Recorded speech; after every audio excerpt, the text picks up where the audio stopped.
Assalomu alaykum, hurmatli hamkasblar. Bugun men respublika miqyosida o'tkaziladigan yilning eng yaxshi mutaxassisi ko'rik tanlovida o'zim buyuklar haqida 100 ta dalil nomli o'qigan kitobim to'g'risida ma'lumot bermoqchiman. Buyuklar haqida 100 ta dalil. Prezidentimiz ta'kidlaganidek, milliy tarixni milliy ruh bilan yaratish kerak. Aks holda uning tarbiyaviy ta'siri bo'lmaydi.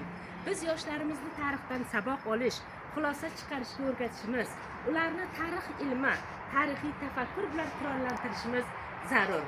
Davlatimiz rahbari boshchiligida Respublika Ma'naviyat va ma'rifat kengashining kengaytirilgan yig'ilishida sohani rivojlantirish, yangi bosqichga olib chiqish borasida muhim tashabbuslar bildirildi, vazifalar berildi.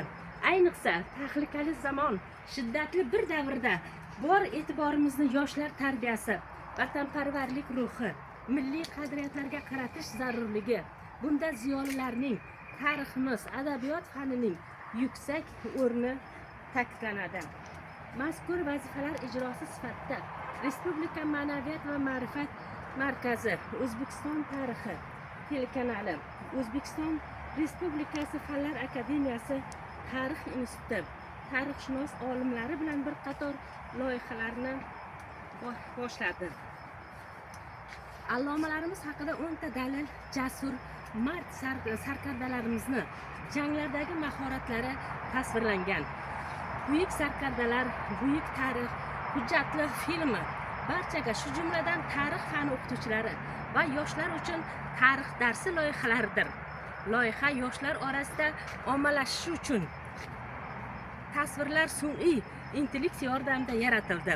Jang sahnalari qiziqarli tarzda ko'rsatildi. Buyuklarimizning buyukligini isbotlovchi ma'lumotlar bilan boyitildi.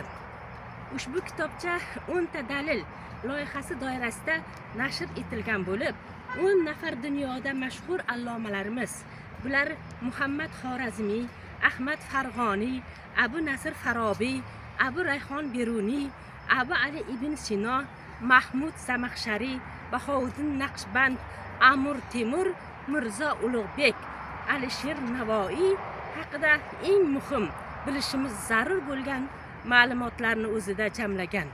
Bunday kitobchalar qismli bo'lib, davomli ravishda chop etiladi.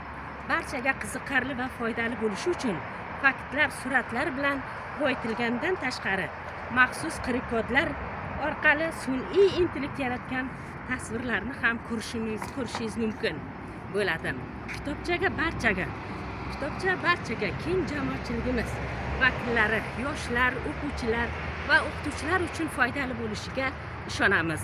Tarix darsi o'qituvchilarimizga metodik yordam bo'lishi uchun loyiha maktab darsliklariga qo'shimcha tarzda ma'lumotlar bilan boyitilib, tizimli va ko'p sonli bo'lishiga ahamiyat qaratilmoqda.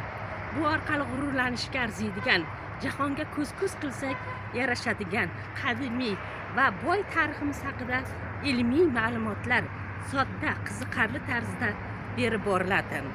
Aziz yoshlar, qadrli kitobxonlar, ushbu mo'jaz kitobchaga kutubxonangizdan munosib joy olishiga, doimo yoningizda hamroh, bilimlaringizga bilim qo'shishiga tilakdoshman.